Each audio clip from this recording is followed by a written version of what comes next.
નમસ્કાર નમસ્કાર નમસ્કાર ટાટ સેકન્ડરી મેઇન્સની તૈયારી કરતા તમામ વિષયના એસ્પિરન્ટ્સ મિત્રો, આજે આપણે ટાટ સેકન્ડરીને અનુરૂપ નિબંધો લઈને આવ્યા છે. કુલ 5 જેટલા નિબંધો છે. વિજ્ઞાન મંડળ છે થંબનેલ મુજબ, મેં તમને જણાવેલું છે, થંબનેલમાં લખેલા છે, તેમ છતાં હું બોલી જાઉં છું. બ્રિક્સ બેઠક જે હમણાં થઈ છે તે છે. પ્રાકૃતિક વન મહોત્સવ છે. જન રક્ષક વાન જે નવી ગુજરાત સરકારની પહેલ છે, અને ગુણોત્સવ હમણાં તો લેટેસ્ટ ચાલે છે. તો આટલા નિબંધો છે. સાઈડમાં તમને જોવા મળશે, તમે જોઈ શકતા હશો કે એક્ઝેક્ટ શબ્દો પણ લખેલા છે કે આટલા શબ્દો છે. બરાબર? તો ચાલો સમય નથી બગાડતા, કોમેન્ટ સેક્શનની અંદર તમારે હેશટેગ એજેસર લખવાનું છે. અમુક લોકો માત્ર વિડીયો જોશે, ઘણા લોકો લાઈક પણ કરશે, ઘણા લોકો કોમેન્ટ કરશે, but it's up to you. ચાલો શરૂ કરીએ ટાટ સેકન્ડરી મેઇન્સ પરીક્ષાલક્ષી નિબંધ. તમારે તમારા શબ્દો પર ફોકસ કરવાનું હોય છે મિત્રો. અહીંયાથી ખાલી મૌલિકતા કેળવવાની હોય છે. એવું ન બને કે તમે આ જ નિબંધ કોપી કરો. કોઈ વાંધો નથી, ગોખી નાખો, કોપી કરો, મને કોઈ ઇસ્યુ નથી, બટ આનાથી મૌલિકતા નહીં કેળવાય. માની લો કે આ પરીક્ષામાં ન પૂછાણું તો એટલા માટે. ચાલો શરૂ કરીએ. વિજ્ઞાન મંડળ એટલે કે સાયન્સ ક્લબ. વિજ્ઞાન મંડળે શાળા કક્ષાએ વિદ્યાર્થીઓમાં ગોખણપટ્ટી મુક્ત, પ્રાયોગિક અભિગમ અને વૈજ્ઞાનિક દ્રષ્ટિકોણ કેળવતી અત્યંત મહત્વપૂર્ણ સહ અભ્યાસિક પ્રવૃત્તિ છે. રાષ્ટ્રીય શિક્ષણ નીતિ 2020ના મુખ્ય વિઝન અનુભવજન્ય શિક્ષણ એટલે કે એક્સપિરિયન્શિયલ લર્નિંગ ને સાકાર કરવામાં તે પાયારૂપ મદદરૂપ માધ્યમ છે. વિજ્ઞાન મંડળ વર્ગખંડના પુસ્તકીય સિદ્ધાંતોને દૈનિક વ્યવહારુ જીવન સાથે જોડે છે. એક વાત પ્રસ્તાવના. હવે બોડી બાંધીએ. તેના મુખ્ય આયામોમાં શાળા કક્ષાએ આ તમને 360 ડિગ્રી નિબંધ લાગશે મિત્રો. તમે વાંચશો ને તો તમને બધા જ ના જે એસ્પેક્ટ છે એ બધા આવરી લેવાયા હશે. જોજો. શાળા કક્ષાએ શું થઈ શકે? તો વિજ્ઞાન મેળાઓ, મોડેલ નિર્માણ, વર્કિંગ પ્રોજેક્ટ્સ, પ્રયોગશાળા પ્રવૃત્તિ અને નિયમિત સાયન્સ ક્વિઝનું આયોજન થઈ શકે. વિદ્યાર્થીઓ શું કરશે? તારાદર્શન, વિજ્ઞાન કેન્દ્રોની મુલાકાત, સ્થાનિક સ્તરની પર્યાવરણીય સમસ્યાઓ જેમ કે કચરા વ્યવસ્થાપન, જળ સંરક્ષણ અને પુનઃપ્રાપ્ય ઉર્જા અંગે વ્યવહારુ ઉકેલો શોધવા માટે પ્રેરિત કરવામાં આવશે. પ્રસિદ્ધ વૈજ્ઞાનિકોની જન્મ જયંતિની ઉજવણી દ્વારા બાળકોમાં સંશોધન પ્રત્યે રુચિ જાગૃત કરી શકાય. આગળ વધીએ. આવી બહુવિધ પ્રવૃત્તિઓથી વિદ્યાર્થીઓમાં જિજ્ઞાસા, સર્જનાત્મકતા, ક્રિટિકલ થિંકિંગ, તાર્કિક વિચારસરણી અને સમસ્યા નિવારણ એટલે કે પ્રોબ્લેમ સોલ્વિંગ જેવા અત્યંત ઉપયોગી કૌશલ્યો ખીલે છે. આ સાથે સાથે વિદ્યાર્થીઓમાં ટીમવર્ક અને નેતૃત્વ એટલે કે લીડરશિપના ગુણોનો ઝડપી વિકાસ થાય છે, જેથી બાળકોમાં વિજ્ઞાન વિશેનો ડર દૂર થઈને ગાઢ આત્મવિશ્વાસ પેદા થાય છે.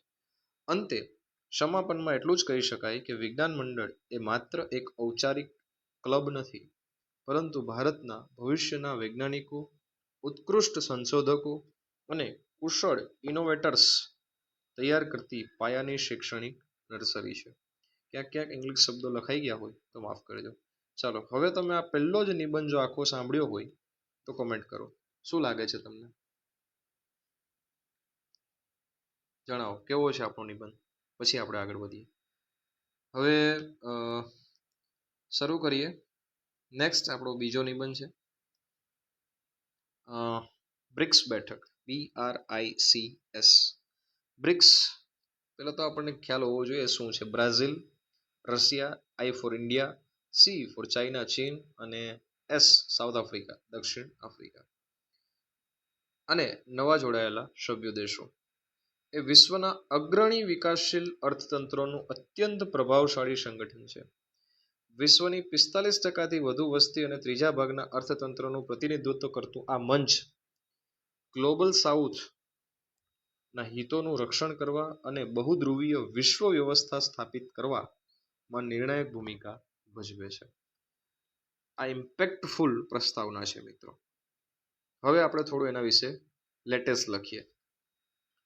બ્રિક્સ બેઠકના મુખ્ય આયામોમાં આર્થિક, વ્યૂહાત્મક અને નાણાકીય સહયોગ મોખરે છે.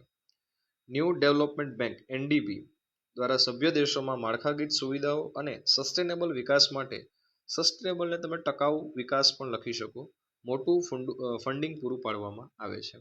આ ઉપરાંત પરસ્પર વેપારમાં સ્થાનિક ચલણોના ઉપયોગને પ્રોત્સાહન આપી ડોલર પરની વૈશ્વિક નિર્ભરતા ઘટાડવાના નક્કર પગલાં લેવાય છે. સુરક્ષા ક્ષેત્રે આતંકવાદ સામે સંયુક્ત લડત, સાયબર સુરક્ષા, ડિજિટલ અર્થતંત્ર, આર્ટિફિશિયલ ઇન્ટેલિજન્સ એટલે કે કૃત્રિમ બુદ્ધિમત્તા AI અને પર્યાવરણ સંરક્ષણ અંગે સહિયારી સર્વગ્રાહી નીતિઓ ઘડાઈ છે. ભારત શું કરશે આમાં? ભારત માટે બ્રિક્સ મંચ, વૈશ્વિક સુશાસન, સંયુક્ત રાષ્ટ્ર સુરક્ષા પરિષદ એટલે કે UNSC માં આવશ્યક સુધારા અને વિકાસશીલ દેશોના પ્રશ્નોને મજબૂત અવાજ આપવા અતિ મહત્વનું છે.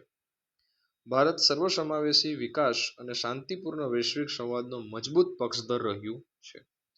અંતે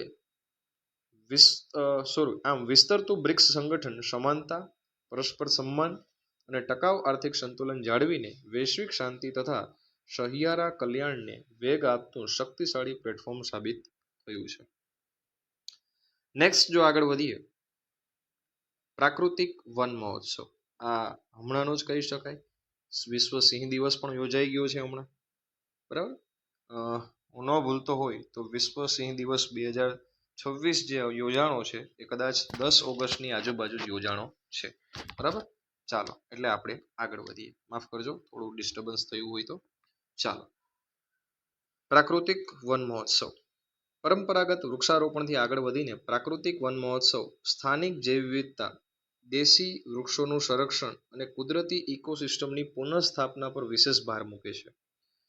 જો મિત્રો, નિબંધનો જે હેતુ છે એ સમજવો જરૂરી છે. પ્રાકૃતિક વન મહોત્સવ શરૂ થાય એટલે પર્યાવરણનું મહત્વ, વનનું મહત્વ, જંગલોનું મહત્વ, બરાબર, અને ઠોક લોકો લખવાનું ચાલુ કરશે. એવું નથી. આ પ્રાકૃતિક વન મહોત્સવ છે એ અલગ વસ્તુ છે, બરાબર. એટલે આપણે તો પહેલા એ સમજવું જોઈએ કે છે શું. આમાં આપણે સ્થાનિક જૈવ વિવિધતા કે અહીંયા લોકલ લેવલે કઈ જૈવ વિવિધતા છે એને જાળવવાની છે. બાયોડાયવર્સિટી જેને આપણે ઇંગ્લિશમાં કહીએ છીએ. પછી જે તે લોકલમાં તમે જે જગ્યાએ રહો છો ત્યાંના લોકલ વૃક્ષોનું સંરક્ષણ કરવાનું છે. આમાં તમારે આખા જંગલો નથી બચાવવાના. કુદરતી ઇકોસિસ્ટમ એટલે નિવસન તંત્ર. તો નેચરલ ઇકોસિસ્ટમ છે એની પુનઃસ્થાપના પર ભાર મૂકવાનો છે. નેચરલ ઇકોસિસ્ટમ શું છે? તો નેચરલ ઇકોસિસ્ટમની અંદર તળાવ છે, નદીઓ છે, આ બધા નેચરલ ઇકોસિસ્ટમ છે. લેન્ડ છે, બરાબર છે. અમુક પ્રકારના ઉદ્યાનો છે જે મેનમેડ નથી, કુદરતી છે, એને આપણે સાચવવાના છે. ત્યારબાદ ક્લાઇમેટ ચેન્જ, વાતાવરણનો જે બદલાવ આવી રહ્યો છે. ગ્લોબલ વોર્મિંગ, ભૂગર્ભ જળના સ્તરમાં જે રિઝર્વિયર છે આપણું વોટર, એના સ્તરમાં ઘટાડો આવી રહ્યો છે. અને વિનાશક જમીન ધોવાણ થઈ રહ્યું છે. આ સામે લડવા માટે આ લોકકેન્દ્રી જન આંદોલન આજના સમયની સૌથી મોટી પર્યાવરણીય જરૂરિયાત છે. આ પ્રાકૃતિક વન મહોત્સવનું મૂળ વ્યાખ્યા કહી શકો એ છે. આ તો પ્રાકૃતિક વન અને મહોત્સવ આટલું વાંચે એટલે ધબધબાટી ચાલુ પડી જવાનું, એવું નથી. પછી કે મેં 1.5 પેજ લખ્યા, 2 પેજ લખ્યા પણ માર્ક નથી મળ્યા. તો શું લખો છો, કેટલું લખો છો એ મહત્વનું નથી, પણ વાસ્તવમાં તમે જે લખ્યું છે એ પ્રશ્નને અનુરૂપ છે કે નહીં, દેટ ઇઝ ઇમ્પોર્ટન્ટ. આગળ વધીએ.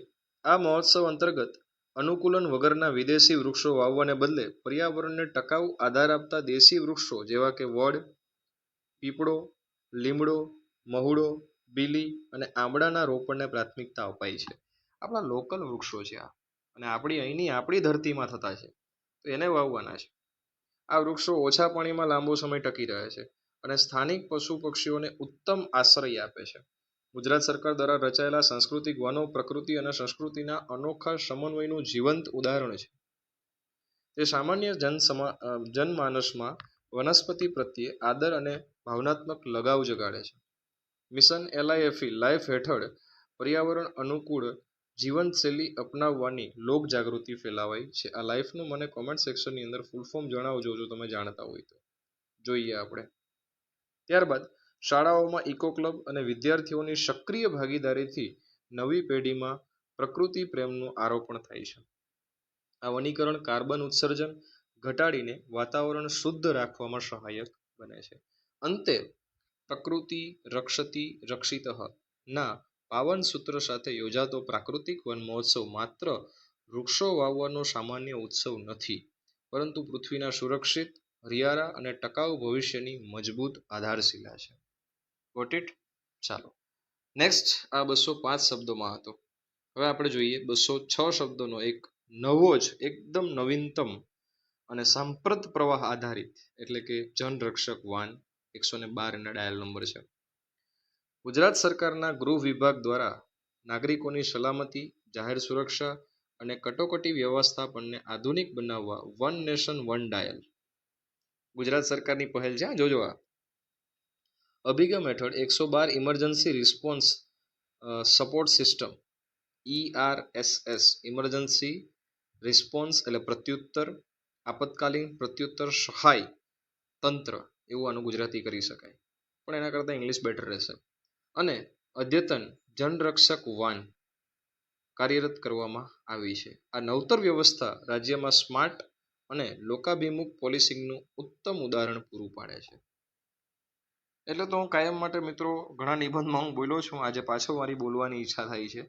કદાચ ગુજરાત જો એક અલગ દેશ હોય તો વિશ્વના ટોપ 5 કન્ટ્રીઝની અંદર આપણું ગુજરાત આવતું હોત 100%. બસ તકલીફ એ છે કે આપણે અહીંયા થોડીક સિસ્ટમ બેકાર થઈ ગઈ છે. ચાલો, આટલી મતલી સરસ પહેલ ગુજરાત સરકારે શરૂ કરી છે, આપણે એને દિલથી આવકારીએ. જનરક્ષક વાન 112 એ તમામ આપતકાલીન સેવાઓનું સિંગલ પ્લેટફોર્મ છે. અગાઉ પોલીસ માટે 100, ફાયર માટે 101, આપત્તિ વ્યવસ્થાપન માટે 1077 માટે અલગ અલગ નંબરો હતા, જ્યારે હવે માત્ર એક જ નંબર 112 ડાયલ કરવાથી ત્વરિત સંકલિત સેવા મળે છે.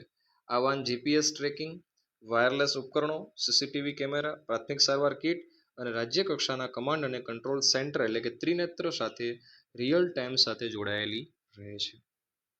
આ સેવાનો સૌથી મુખ્ય ફાયદો ગોલ્ડન અવર દરમિયાન પ્રતિસાદ સમય ઘટાડવાનો છે. અને જે ક્રિટિકલ કન્ડિશન હોય કે માણસનો જીવ જતો હોય છે, એક્સિડન્ટ થયું છે કે અન્ય કોઈ બેનો દીકરીઓ માટે એવી કોઈ આફત છે, વોટ એવર પણ સિચ્યુએશન હોય એ ટાઈમના સમયને ઘટાડવાનો છે. અને કટોકટી કોલ મળતાની સાથે જ નજીકની વાન શહેરોના 10 થી 12 મિનિટ અને ગ્રામીણ વિસ્તારોમાં 20 થી 25 મિનિટમાં ઘટના સ્થળે પહોંચી જશે. મહિલાઓ, બાળકો અને દિવ્યાંગો અને વરિષ્ઠ નાગરિકો માટે આ સેવા અત્યંત વિશ્વસનીય કવચ બની છે. અંતે જનરક્ષક વાન 112 આધુનિક ટેકનોલોજી અને ત્વરિત કાર્યવાહી દ્વારા નાગરિકોમાં સુરક્ષાની મજબૂત ભાવના પેદા કરી રાજ્યની કાયદો વ્યવસ્થાને સુદૃઢ બનાવે છે. અને આજનો અંતિમ નિબંધ જોઈએ મિત્રો તો ગુણોત્સવ 2.0 205 શબ્દોમાં. આમ તો તમે ઘણી બધી જગ્યાએ આને જોઈ ગયા છો, એટલે કોઈ ફાકા ફોજદારી આમાં કરવાની નથી. ડિટો લાઈન ટુ લાઈન જે કરીએ છીએ વાસ્તવમાં ગુણોત્સવમાં એ જ લખવાનું છે. ગુણોત્સવ આખી સિસ્ટમ ક્યારે શરૂ થઈને ફલાણું ઢીકણું ને એની કોઈ પેઢી નથી ખોલવાની, યાદ રાખજો. અંતે ગુજરાત સરકારના શિક્ષણ વિભાગ દ્વારા પ્રાથમિક અને માધ્યમિક શાળાઓમાં શિક્ષણની ગુણવત્તા, શૈક્ષણિક પરિણામો અને માળખાગત સુવિધાઓ સર્વાંગી મૂલ્યાંકન માટે ગુણોત્સવ 2.0 અમલમાં મૂકવામાં આવ્યો છે. આની પહેલા 2. એટલે કે ગુણોત્સવ 1 પર પતી ગયો છે. પરંપરાગત શિક્ષણ પદ્ધતિ કરતાં આ નવું માળખું વધુ વૈજ્ઞાનિક, વ્યાપક, પારદર્શક અને ટેકનોલોજી આધારિત શૈક્ષણિક અભિગમ ધરાવે છે. આ પહેલ Gujarat school quality accreditation council એટલે કે GSQAC ના ચોક્કસ ધોરણો પર આધારિત છે, જેમાં શાળાઓનું મૂલ્યાંકન 4 મુખ્ય સ્તંભો પર થાય. પ્રથમ સ્તંભ છે અધ્યાપન પ્રક્રિયા, બીજું છે શાળા સંચાલન અને વહીવટ, ત્રીજું છે સહ અભ્યાસિક પ્રવૃત્તિઓ અને અંતે ચોથું છે ભૌતિક સુવિધાઓ. યાદ રાખજો, આ તો લખવું જ પડે. ગાંધીનગર સ્થિત વિદ્યા સમીક્ષા કેન્દ્ર VSK સાથે જોડાણ કરી આર્ટિફિશિયલ ઇન્ટેલિજન્સની જગ્યાએ કૃત્રિમ બુદ્ધિમત્તા AI લખી શકો અને બિગ ડેટા એનાલિટિક્સ દ્વારા દરેક બાળકની અધ્યયન નિષ્પત્તિઓ લર્નિંગ આઉટકમ્સનું રિયલ ટાઈમ ઓનલાઈન મોનિટરિંગ કરવામાં આવે છે. સારું છે, કરવામાં આવતું હોય તો. ચાલો આગળ વધીએ. બોડી થઈ ગયું, હવે આગળ વધીએ. ગુણોત્સવ 2.0 માત્ર શાળાની ક્ષતિઓ શોધવા પૂરતો મર્યાદિત નથી, પરંતુ ડેટા આધારિત અસરકારક ઉપચારાત્મક શિક્ષણ રેમિડિયલ ટીચિંગની ચોક્કસ વ્યવસ્થા ગોઠવે છે. નબળા વિદ્યાર્થીઓ અને પછાત શાળાઓને વિશેષ માર્ગદર્શન આપી સક્ષમ બનાવે છે. શાળાઓના એક્રેડિટેશન અને ગ્રેડિંગથી સંસ્થાઓ વચ્ચે સ્વસ્થ હરીફાઈ થાય છે. સારું છે આવું થતું હોય તો. અને અંતે રાષ્ટ્રીય શિક્ષણ નીતિ 2020ના આદર્શોને અનુરૂપ ગુણોત્સવ 2.0 શાળાઓને પરિણામલક્ષી બનાવી રાજ્યના શૈક્ષણિક સ્તરને વૈશ્વિક કક્ષાએ સ્પર્ધાત્મક બનાવવાનું વિશિષ્ટ પરિબળ છે. તો બસ મિત્રો, આપણો લેક્ચર અહીંયા પૂર્ણ થાય છે. હું આશા રાખું છું કે આ વિશિષ્ટ નિબંધો તમને ગમ્યા